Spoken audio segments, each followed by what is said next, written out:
बिस्मिल्लाहिर्रहमानिर्रहीम। मैं हूं यासीन चौधरी और आप देख रहे हैं हमारा यूट्यूब चैनल डिस्कवर चकवाल।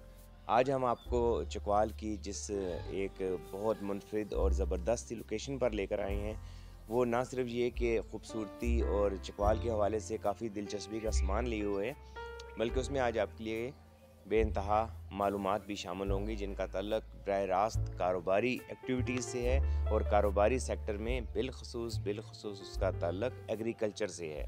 आज हम आपको एक जदीद एग्रीकल्चर फार्म में लाए हैं और चकवाल की मिट्टी के ही एक सपूत कैप्टन खुर्रम जिनका तल्लुक़ मर्चेंट नेवी से है, वो इसको ऑन करते हैं और उनसे आज हम आपको इस सारे फार्म से मुतलिक और जिसमें गंदम भी है, सोयाबीन भी है और एकदम तेज़ी से फैलता और तरक्की करता गार्लिक यानी लहसुन की एक किस्म जिसे जीवन गार्लिक कहा जाता है, बिलखुसूस उसके बारे में आज आप प्रैक्टिकली भी देखेंगे और मालूमात भी उस सिलसिले में आपको मुकम्मल दी जाएंगी, जो यकीनन मेरे लिए तो कम से कम हैरानगी का बायस थी और मुझे यकीन है कि लोगों के लिए भी कैप्टन खुर्रम साहब की ये काविश ना सिर्फ काबिल तकलीद होगी बल्कि इस एग्रीकल्चर मुल्क के हवाले से हम सब के लिए एक बेहतरीन नक्श कदम भी होगी। तो चलते हैं और मिलते हैं कैप्टन खुर्रम साहब से। सबसे पहले तो मैं बहुत ज़्यादा मशकूर हूँ यासीन भाई का, उन्होंने अपने कीमती वक्त में से टाइम निकाला और मेरीनस फार्म पे आज हमारा जो नाजुक जीवन लहसुन की हम जिसकी काश्तकारी यहाँ पे कर रहे हैं 2 सालों से, उसको देखने के लिए आए, उसकी मालूमात हासिल करने के लिए आए। मैं उनका बहुत ज़्यादा मशकूर हूँ। उनके साथ उनके भाई आए हैं। आपका शुक्रिया जी। हम इनके बारे में थोड़ा भाई को बताते हैं। लेकिन ये नाजुक जीवन लहसुन क्यों इतना मशहूर है या क्यों इसकी इतनी ज़्यादा धूम मची हुई है या क्यों इतना महंगा है, इसकी वजह ये है जी कि ये NARC का तैयार करदा बीज है, पाकिस्तान की अपनी ब्रीड है और ये 1 एकड़ से 250 से 300 मन पैदावार देता है। इस वक्त देखिए हम लोग मेरीनस एग्री फार्म के जो NARC G1 गार्लिक की फील्ड जो साइट है उस पर हम लोग मौजूद हैं। यहाँ पे हमने 1.5 एकड़ लगाया हुआ है इस साइड में और दूसरी साइड पे हमारा 1 एकड़ है। तकरीबन 2.5 एकड़ हमने चकवाल में इस वक्त NARC G1 गार्लिक लहसुन लगाया है। तो इसकी जो सबसे मेन वजह है कामयाब होने की, ये 1 एकड़ से 250 से 300 मन की पैदावार आती है, ठीक है। और इसका जो गंडा है, इसका जो क्लब है, वो आम जितने भी लहसुन है उससे बहुत बड़ा है, टेस्ट में बहुत अच्छा है, NARC का अप्रूव शुदा बीज है। पाकिस्तानी जो साइंटिस्ट थे डॉक्टर हमायूं मतीन साहब लेट, जो उनका 2021 में इंतकाल हो गया, उसको पाकिस्तान गवर्नमेंट ने उनको सितारे इम्तियाज से भी लास्ट ईयर अभी 23 मार्च को नवाजा है, क्योंकि एग्रीकल्चर में ये एक बहुत बड़ा बूस्ट आप कह सकें, या एक बहुत नई उन्होंने एक जिद्दत उसमें पैदा कर दी, क्योंकि पाकिस्तान अपनी ज़रूरत का जो लहसुन है 70% इम्पोर्ट कर रहा है, तो उसके ऊपर हमारे मिलियंस ऑफ डॉलर्स खर्च हो रहे हैं, ठीक है। और हम लोग एक ज़री मुल्क हैं और हमारे लिए ये एक बहुत बड़ा अलमिया है कि हम लोग अपनी खाने की, क्योंकि देखिए जी लहसुन एक ऐसी चीज़ है जो हर घर की ज़रूरत है, हर चीज़ इसके बगैर आपकी हंडियाँ नहीं पक सकती। इसका पेस्ट आपका मेडिसिन में यूज़ होता है, इसका पेस्ट वैसे इस्तेमाल होता है, इसका पाउडर भी यूज़ होता है, तो इसकी बाय प्रोडक्ट्स बहुत ज़्यादा हैं। इसका अचार बनता है, तो उस वक्त उन्होंने ये इसके ऊपर काफ़ी मेहनत की और ये बीज तैयार किया, तो अल्हम्दुलिल्लाह अभी ये तकरीबन 3 साल से काश्त हो रही है। हमने भी चकवाल में इसको काश्त शुरू की 2 साल से।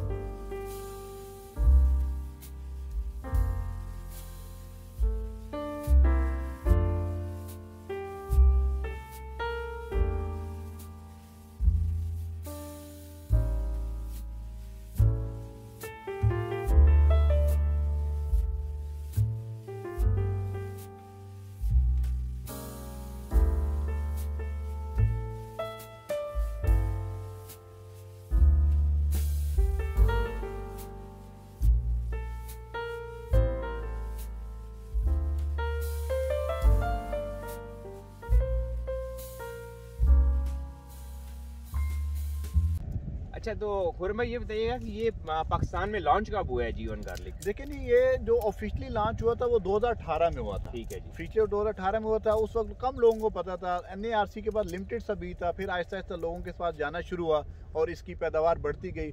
2020-21 में इसको गवर्नमेंट ने प्रॉपर इसका एक नोटिफिकेशन भी जारी किया कि इसको आप कमर्शियल बेसिस के ऊपर इसको कल्टीवेट कर सकते हैं, ग्रो कर सकते हैं। तो उसका एक नोटिफिकेशन ये रिसर्च पाकिस्तान की है जी? ये पाकिस्तान की है। डॉक्टर हुमायूं मतीन साहब और उनकी एक पूरी टीम ने इसके ऊपर 9 से 10 साल काम किया है। उसके बाद मुख्तलिफ एक्सपेरिमेंट्स के बाद ये एक ब्रीड तैयार हुई है। तो आपके क्या दुनिया में कहीं और इस लेवल का गार्लिक हो रहा है, इतने वॉल्यूम का, इतने वेट का? नहीं, इससे मिलता जुलता जो एक वैरायटी है उसको बोलते हैं एलिफेंट गार्लिक। अच्छा। उसका साइज इसी तरह का होता है, बट उसकी पैदावार भी इतनी पैदावार नहीं है जितनी कि G1 की पैदावार है। इसी वजह से ये उससे भी आगे है, मतलब पैदावार के हवाले से। मैं देखें जी, मैं पाकिस्तान मर्चेंट नेवी में एज अ कैप्टन सेल कर रहा हूँ। अभी भी मैं मतलब जॉब कर रहा हूँ। मैं अभी वेकेशन पे आऊँ, तो ये मेरी एक साथ में, क्योंकि फोर फादर सब एक जमींदार फैमिली से बिलोंग करता हूँ। बड़े भाई मिजान बैंक में मैनेजर हैं, तो उस हवाले से ये कि शौक था शुरू से, मट्टी से प्यार है। तो फसलें तो काश करते थे, बट रूटीन मैटर वाली। तो इस दफ़ा फिर हमने जब ये 2-3 साल पहले कजन्स के साथ मिलकर यार नई चीज़ें चकवाल में ट्राई की जाएं, तो हमने ये काफ़ी सारी नई चीज़ें ट्राई कर रही। तो उस वक्त बाद इस 3.5 एकड़ में कितना बीज लग रहा है और क्या आउटकम है, कितनी प्रोडक्शन आप एक एकड़ में तकरीबन जी 500, 450 से 550 के बीच में बीज लगता है, खुश्क बीज। 550 किलो। उससे आपकी पैदावार जो आती है वो तकरीबन 250 से 300 मन आती है। अच्छा। उसको आप 1000 केजीज में कर लें, अगर कन्वर्जन यूनिट में कर लें तो 25 गुना हो गई। 25 गुना, बिल्कुल ऐसे। अच्छा। इसकी अच्छी पैदावार आपकी आती है तो 300 मन तक चली जाती है। आपकी एवरेज आए तो 250 आ जाती है। अगर आपकी फसल थोड़ी अच्छी नहीं होती है, केयर नहीं आप करते, तो 220, 200 मन, 210। तो इसकी जो रिसर्च है उसमें इसकी क्वालिटी क्या कहती है जी? हम एक देसी लहसुन जानते हैं, लोग ढूंढ के लिया करते थे, तो अब इसका और उसका जो क्वालिटी कंपैरिजन है उसको आप कैसे देखते हैं? देखिए जी, खाने के हिसाब से बहुत अच्छा है। इसके ऊपर बहुत सी बहुत अच्छा है। हमने घर में खुद इस्तेमाल किया। अच्छा। हमने घर में खुद काफी, मतलब इसका पेस्ट भी बनाया है, इसको हंडिया में से इस्तेमाल किया है, इसको कूट के वो कहते हैं चटनी भी बनाई है, इस्तेमाल किया, बहुत अच्छा टेस्ट है। लेकिन जब इसको मैंने छीला है, तो अभी यहाँ पे जो भाई खड़े हैं, तो वो इसकी खुशबू अंदाजा लगा सकते होंगे कि इसकी खुशबू उनको आ रही है। तो जो लोग कहते हैं कि ये खाने में अच्छा नहीं है, या इसको खाया नहीं जा सकेगा, या इस तरह की बातें करते हैं, वो लोग वही होते हैं जिनको पता ही नहीं है इसके बारे में। अच्छा, तो इस पे एक एकड़ पे खुरम भाई क्या कास्ट आई आपकी, आप इस महंगाई के दौर में, और क्या आप इसमें से आमदन एक्सपेक्ट कर रहे हैं? देखिए जी, 1 एकड़ पे जो मौजूदा इसका रेट चल रहा है, उस हिसाब से तकरीबन आपका 25 से 30 लाख रुपया खर्चा आता है 1 एकड़ पे। 1 एकड़ के ऊपर सीड प्लस आपके जो लगाने का खर्चा है, आपके जो खादे हैं, पूरा मिला के आपका पूरे ये 7 महीने की फसल है। सितंबर से अक्टूबर के बीच में इसकी काश्त होती है। उसके बाद अप्रैल एंड से लेके मिड मई एंड तक इसकी हार्वेस्टिंग चलती रहती है। अच्छा। आपकी सोइंग की डेट के हिसाब से। ठीक है। और आपकी ये पैदावार जब अच्छी होती है और आप सेल करते हैं, तो आपका जो फाइनल आप कैलकुलेशन करते हैं, तो तकरीबन आप 70 से 80 लाख रुपया अभी जो पैदावार मिनिमम डबल है। यानी मैं शायद ही कोई ऐसी चीज हो पाकिस्तान एग्रीकल्चर में ऐसी कोई चीज नहीं है जी कि जो, अगर कुछ लोग कहते हैं जी कि अभी तो इसका रेट ज्यादा है, जब ये ज्यादा पैमाने पे लग जाएगा, हर बंदा लगाना शुरू हो जाएगा, तो रेट कम हो जाएगा। 2-3 साल बाद बिल्कुल एग्री करते हैं ये स्टेज आएगी। मगर जितनी इसकी पैदावार है, अगर इसका 300 या 400 रुपए किलो भी रेट हो जाए, फिर भी आपको 1 एकड़ से 8 से 9 लाख रुपया मुनाफा आता है। दूसरा ये है ना, कोई फसल और नहीं देती है। अभी तो एक्सपोर्ट के दरवाजे भी पूरी दुनिया के ग्लोबल विलेज बन गया जी, तो जरूरी नहीं है कि इसका रेट कम भी आ सके। बिल्कुल है, क्योंकि अब तो जिसके पास टमाटर है वो टमाटर एक्सपोर्ट कर रहा है, जिसके पास प्याज है वो प्याज एक्सपोर्ट कर रहा है। इंडिया पाकिस्तान का कंपैरिजन भी अगर आप देख लें, बिल्कुल तो दोनों में ये जा रहा है। इसके ऊपर कुछ फर्म्स बन चुकी हैं, बड़ी बड़ी कंपनीज बन चुकी हैं, जो ऑलरेडी इसके ऊपर वर्किंग कर रहे हैं कि इसको हम लोग एक्सपोर्ट करें। क्योंकि अगर अभी एक्सपोर्ट किया जाएगा तो देखें जी, हार्डली शिपमेंट आप 1-2 शिपमेंट भेजेंगे तो आपके पास अपने पास कुछ नहीं बचेगा। जी खत्म। जब ये एक बड़े पैमाने पे चला जाएगा, उसके बाद इसको एक्सपोर्ट की तरफ जाएंगे।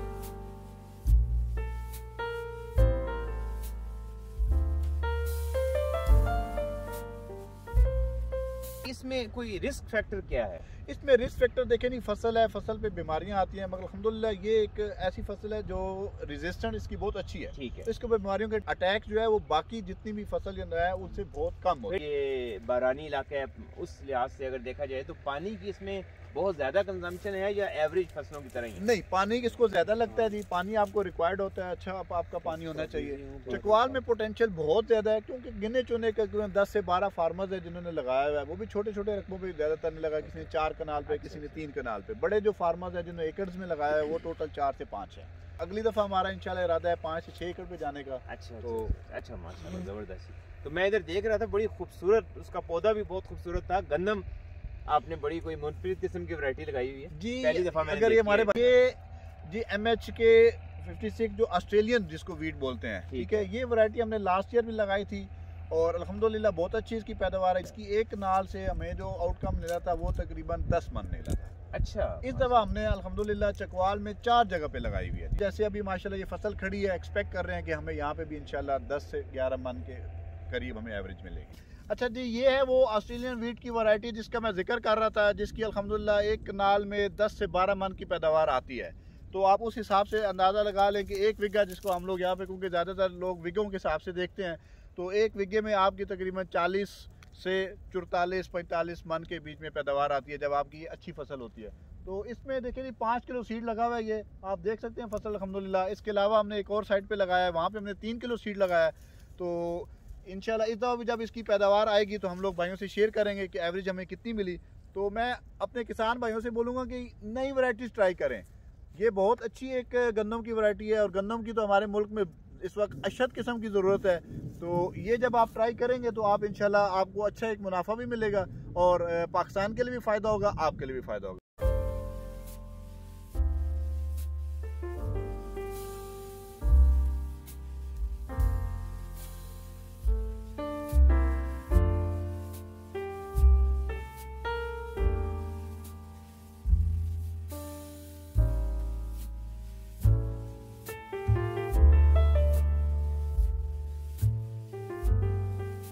इसके अलावा देखिए जी, हमने यहाँ पे सोयाबीन की काश्त की हुई है। अच्छा, मैं अपने किसान भाइयों को बोलूँगा बहुत ही लो बजट वाली क्रॉप है और देखें जी, हम लोग edible oil billions of dollar का इंपोर्ट कर रहे हैं। बिल्कुल ऐसे ज़र मुबादला हमारा खर्च हो रहा है, हम एक ज़री मुल्क है, हमारे पास अल्लाह ने सारी नेमतें दी हैं तो हमें इनको यूटिलाइज़ करना चाहिए। तो सोयाबीन ऑयल जो है वो आपका खाने में इस्तेमाल होता है, उसका आपका फीड्स में इस्तेमाल होती है सोयाबीन। तो किसानों को इस तरफ भी आना चाहिए। बहुत से लोगों को पता ही नहीं है कि सोयाबीन चीज़ क्या है या सोयाबीन ग्रो क्या करती है। 1 एकड़ पे आपका 40 से 50 हज़ार का खर्च है सिर्फ। अच्छा, एकड़ पे तमाम खर्चे, हल, सीड का, हल का, खादों का, ठीक है। और ये तकरीबन आपकी दे जाती है 18 से 20 मन, माशाल्लाह, ठीक है, अच्छा, 1 अच्छा, एकड़ पे पैदावार। इस वक्त जो सोयाबीन का रेट चल रहा है वो 12 से 14 हज़ार पे मन चल रहा है। तो आप कैलकुलेट कर लें। ठीक। तो ये चले, ये एक महंगी फसल है। हर बंदा अगर फार्मर कहता है यार मैं नहीं अफोर्ड कर सकता, सोयाबीन बहुत अच्छी क्रॉप है, हमारी ज़रूरत है, मुल्क की ज़रूरत है, आप इसको लगाएं। तो मैं यही अपने किसान भाइयों से इस जो प्लेटफॉर्म है इसकी तवज्जो से ये कहना चाहूँगा कि नई चीज़ें ट्राई करें। नई चीज़ें आप जब ट्राई करेंगे तो आपको कामयाबी मिलेगी और आप माशाल्लाह ग्रो करेंगे और आप भी खुशहाल होंगे। ये है जी हमारी सोयाबीन की क्रॉप मेरिनोज एग्री फार्म पे, आप देख सकते हैं। ये हमने इस दफ़ा पहली दफ़ा लगाई है यहाँ पे। तो तजर्बाती तौर पे हमने 4 कनाल का प्लॉट लगाया है। इंशाल्लाह अभी ये साल में 2 दफ़ा लगती है, एक फरवरी में और दूसरा जुलाई में, ठीक है। और ये तकरीबन 105 से 110 दिन की पूरी इसकी क्रॉप का सर्कल है। 1 एकड़ में आपका 40 से 45 हज़ार रुपये खर्चा आता है। इस वक्त इसकी जो एक मन की कीमत चल रही है मार्केट में वो 12,000 से 14,000 रुपये चल रही है। तो पाकिस्तान सोयाबीन भी बाहर से मंगवा रहा है, एडिबल ऑयल्स के लिए हम लोग बिलियंस ऑफ डॉलर खर्च करके बाहर से मंगवा रहे हैं।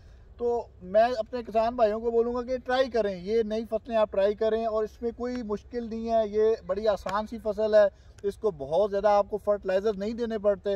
रूटीन के जो आपके फर्टिलाइज़र हैं वो आपको सिर्फ देने पड़ते हैं। और ये 1 एकड़ से तकरीबन आपकी 18 से 20 मन इसकी पैदावार आती है।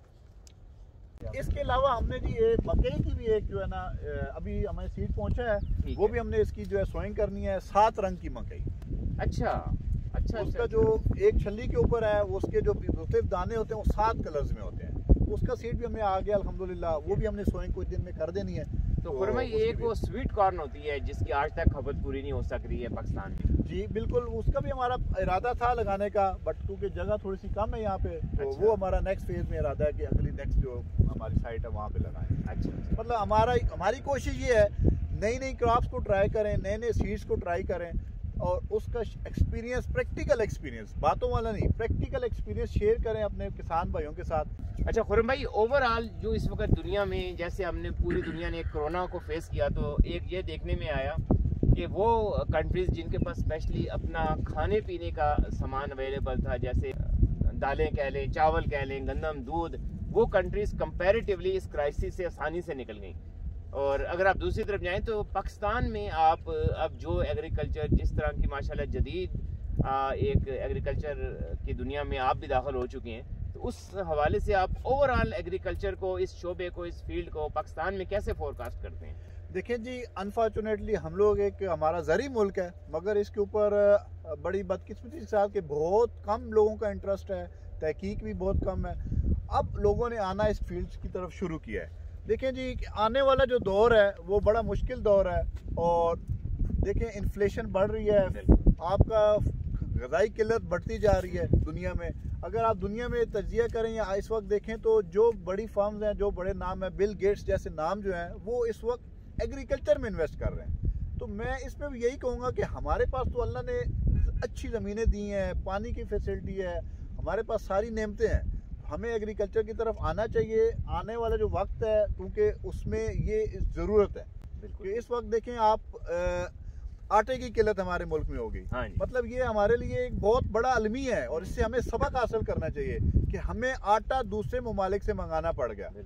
तो जब हम लोग इस तरफ आएंगे, इसके ऊपर इन्वेस्ट करेंगे, नए सीड्स ट्राई करेंगे, अपना इरिगेशन सिस्टम जो है वो बेहतर करेंगे, और जो हज़ारों एकड़, लाखों एकड़ हमारी ऐसी ज़मीन जो बंजर गैर आबाद पड़ी है, उनको जब हम आबाद करने की तरफ जाएंगे तो इंशाल्लाह वो वक्त दूर नहीं कि जब हम अपना हर चीज़ में खुद कफील हो जाएंगे और हमें ये ग़िज़ाई इजनास जितनी भी है वो बाहर से नहीं मंगानी पड़ेंगी।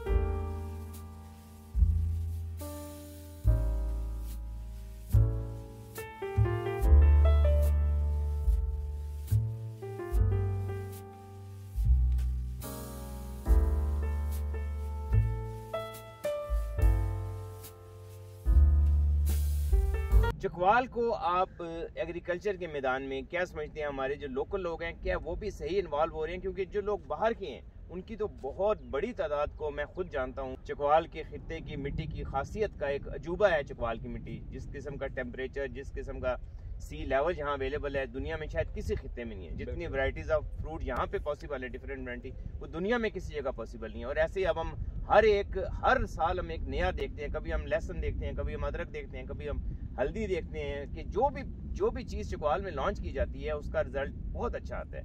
तो क्या लोकल लोगों को आप समझते हैं कि वो इन्वॉल्व हो रहे हैं एग्रीकल्चर में, या अभी तक हम गंदम और उन चीज़ों से, या हमारे अंदर जो एक लोकल लेवल पे एडॉप्शन ना होने की जो एक आदत है? देखिए जी, बिल्कुल यासीन भाई ने सही बोला। उसमें ये है कि अब लोग आना शुरू हो गए, क्योंकि लोगों को इस चीज़ का अंदाज़ा हो गया है कि ज़राअत में अच्छा मुनाफा भी है और ये वक्त की ज़रूरत भी है।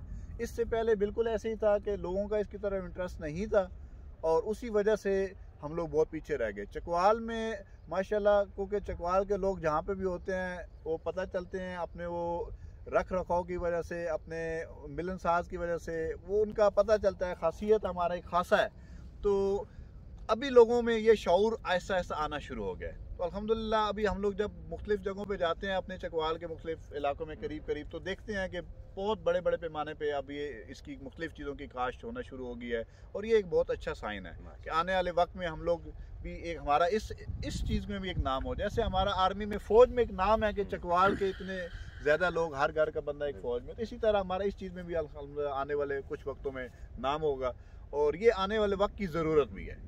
तो जब हम दुनिया के मुख्तलिफ हिस्सों में जाते हैं जी, अल्हम्दुलिल्लाह 13 साल के कैरियर में 40 से प्लस ममालिक में मैं गया हूँ, तो मुख्तलिफ ममालिक में जब जाते हैं तो इस चीज़ का हमें बड़ा शिद्दत से ये फील होती है कि यार हमारे मुल्क में भी ये चीज़ होनी चाहिए, हमारे मुल्क में भी ये चीज़ होनी चाहिए। तो वो चीज़ तब ही होगी जब हम लोग खुद भी कुछ करेंगे। गवर्नमेंट लेवल पे भी सपोर्ट चाहिए, बट हम इंडिविजुअली जब तक हर बंदा अपना रोल प्ले करेगा तो हम लोग इस चीज़ में आगे बढ़ेंगे और इंशाल्लाह आने वाले वक्त में हम भी हर चीज़ में खुद कफील हो जाएंगे इंशाल्लाह।